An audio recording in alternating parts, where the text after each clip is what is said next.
Olá pessoal, microbiologia, aqui é Rodrigo Eberhardt e eu vou falar para vocês uma aula especial.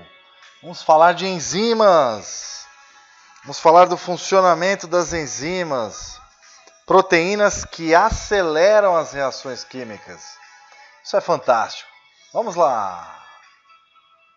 Bom, começando essa videoaula, a primeira coisa que vocês devem lembrar é que para você ter, então, uma aceleração de reações químicas dentro das células, então a gente tem que ter a presença de enzimas. Olha só que legal, os seres vivos em geral precisam de um processo.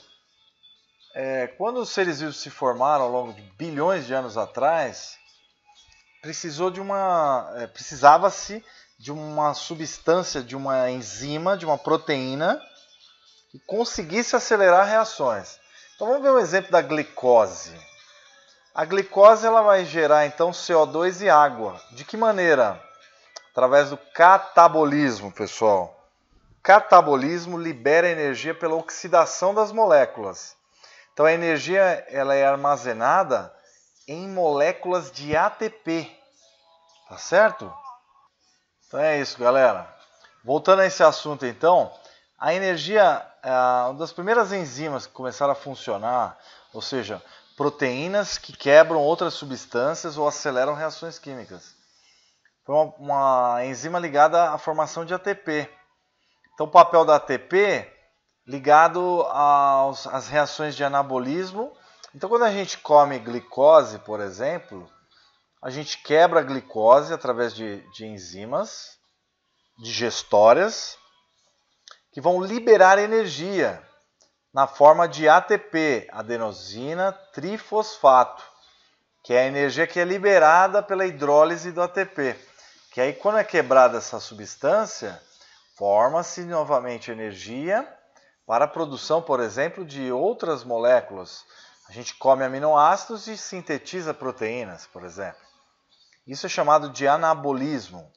Então, utiliza a energia para sintetizar macromoléculas que compõem a célula. Tudo bem? Então, isso é muito legal. Quando as moléculas complexas são quebradas, o catabolismo, elas liberam energia, que é transferida e captada no ATP e para se fazer ATP. E o restante é liberado na forma de calor, galera. Quando essas moléculas simples são combinadas, formam moléculas mais complexas. E aí a gente vai chamar isso de síntese ou anabolismo. Então o ATP fornece a energia necessária para a síntese de outras substâncias, outras moléculas. A partir da energia liberada, tá? E aí também o restante é liberado na forma de calor. Outra parte legal da aula de hoje é que a gente vai falar como é que é a ação de uma enzima. Uma enzima ela tem requisitos energéticos para funcionar.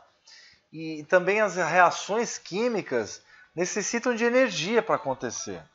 Então, se eu mostrar aqui no gráfico os reagentes A e B, tá?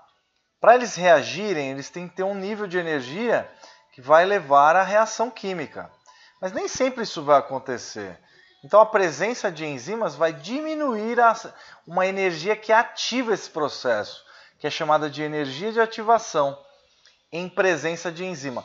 Então as enzimas diminuem a energia necessária para a ocorrência de reações químicas, galera. Isso é extremamente importante. Nós estamos falando de metabolismo dos micro-organismos. Isso serve para todos os seres vivos, tá certo? E olha a energia necessária, em azul, para a ocorrência de reação química, quando não está em presença de enzima. Quando falta uma enzima, a energia tem que ser maior, tá bom? Então a energia de ativação, as enzimas vão diminuir essa energia inicial para ativar a reação, que é chamada de energia de ativação, beleza? Então ela vai facilitar as reações químicas. Então veja aqui um exemplo interessante, que é um substrato. Você tem aqui uma substância, e a enzima, que é uma proteína especial, como eu já falei, que acelera as reações químicas. Então esse substrato vai se ligar a um sítio ativo presente aqui, certo?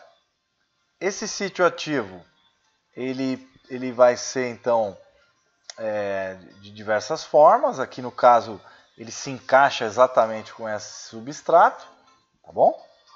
Isso é importante. Veja lá, ó, o substrato ele vai se ligar então com o sítio ativo, ele vai entrar em ligações variadas aqui, forças intermoleculares que vão modificar e vão formar um complexo enzima-substrato, certo? Então, o que vai acontecer? Essa enzima, por vários fatores, tipo de carga elétrica, conformidades, negativo, positivo, possivelmente ele vai quebrar essa molécula em duas. Isso normalmente é chamado de digestão, tá? Ele vai liberar dois produtos, tá?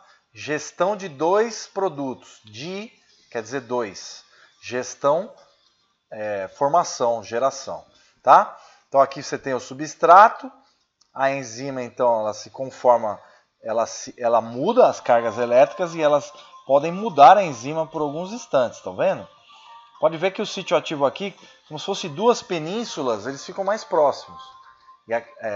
Mais próximos a partir da entrada do substrato, beleza? Então aqui é o mecanismo de ação enzimática. Em um, o substrato entra em contato com o sítio ativo. Em 2, os produtos são liberados. 3 e 4, né? Os produtos são transformados e liberados.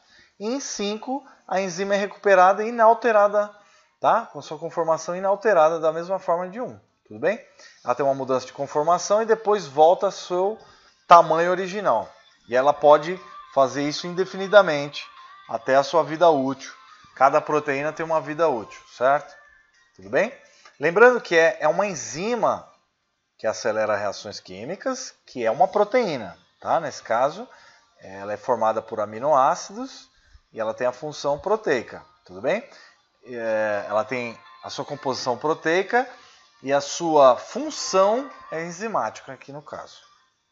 O que quer dizer isso mesmo, professor? Que acelera reações químicas. Então aqui eu tenho um exemplo de uma componente de uma holoenzima. Muitas enzimas requerem também uma apoenzima, uma porção proteica, como um cofator, uma porção não proteica. Pode ser o metal, zinco, ferro e outros elementos, tá? Magnésio, tudo bem? Então você está vendo aqui a apoenzima, que é a parte proteica, inativa. E aí você tem aqui uma coenzima que vai trabalhar como um cofator, uma porção não proteica, como ferro, por exemplo, zinco, cobre, magnésio, tudo bem? E aí é formada uma holoenzima, quando essa coenzima, esse metal, se liga com essa enzima para acelerar reações químicas. Então eles vão ajudar a quebrar o substrato que vai se ligar ao sítio ativo que se encontra aqui do lado. Tudo bem? Então a apoenzima e o cofator juntos formam uma holoenzima, ou seja, holo quer dizer total, completa, uma enzima completa, tá? O substrato é o reagente em que a enzima vai atuar. Tudo bem? Você tem 3 tipos básicos, 3 fatores que influenciam a atividade de uma enzima, ou seja, a atividade enzimática. Pessoal, a temperatura é extremamente importante, porque existe uma temperatura ideal para cada enzima, aqui no caso em torno de 37,5 graus, a atividade é máxima. A partir desse momento, a proteína ela vai sofrer desnaturação, podendo perder a sua função para sempre, ou por alguns instantes, tudo bem? Esse é o caso quando você quebra o ovo e coloca numa frigideira e aquece com fogo logo abaixo, né? A clara do ovo, que é transparente, começa a ficar branca exatamente pela desnaturação de proteínas, tá? Que é muito semelhante a esse processo que eu falei agora. Então essa enzima, trabalhando no máximo a temperatura, ela vai conseguir produzir o máximo de produtos, tá? Então é interessante. Corpo humano, em torno de 37,5. Temperatura ligada à nossa temperatura corporal.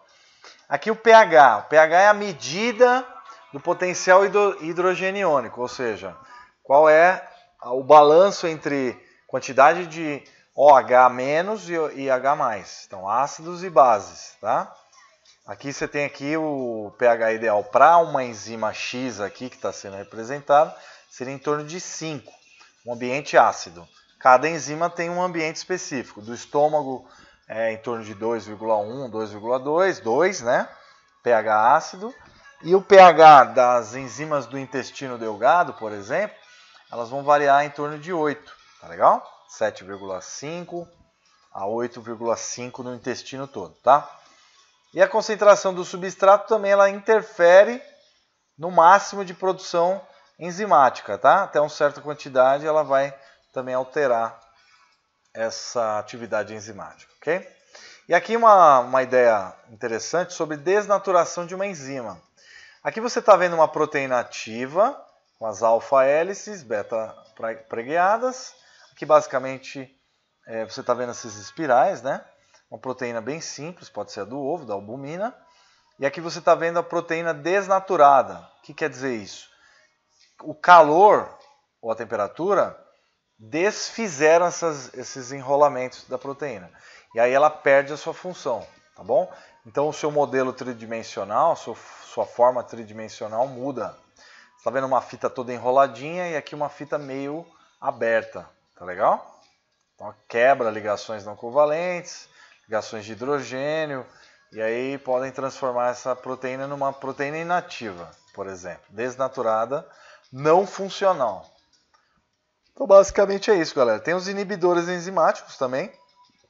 Aqui você está vendo uma enzima e um substrato, aí vem um inibidor e bloqueia a ação da enzima, tá vendo? Muitos remédios funcionam dessa maneira, etc. Tá bom? E aí vai. E aqui alguns modelos tal, de formação de inibição, isso eu vou falar numa outra aula. Então é isso, galera. Basicamente, depois a gente vai falar sobre fermentação. Então, uma aula bem simples, falando então de produção através das enzimas. Ação enzimática, como elas trabalham e qual é a grande função. Então, normalmente, o corpo humano não funciona sem enzimas. Os seres vivos em geral também não. Então, é necessário a formação de moléculas que aceleram as reações químicas. Eu espero que vocês tenham gostado dessa videoaula e até as próximas super aulas para vocês. Um grande abraço e estudem bastante, fiquem com Deus. Um grande abraço para vocês. Até mais. É isso aí, pessoal. Espero que vocês tenham gostado dessa videoaula. E lá no final do vídeo, dá um likezinho, dá um curtir lá e se inscreva no nosso canal e aproveite todas as aulas. Um grande abraço para vocês. Procurem estudar, procurem ajudar o próximo, procurem ser pessoas boas.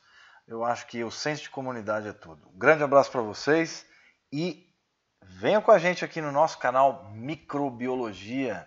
Esse aqui é a playlist, na verdade, Microbiologia, né? Nosso canal é Rodrigo Eberhardt, Fisiologia Humana e Anatomia. Então, um grande abraço para vocês e microbiologia é muito legal. Isso aí. Aproveite.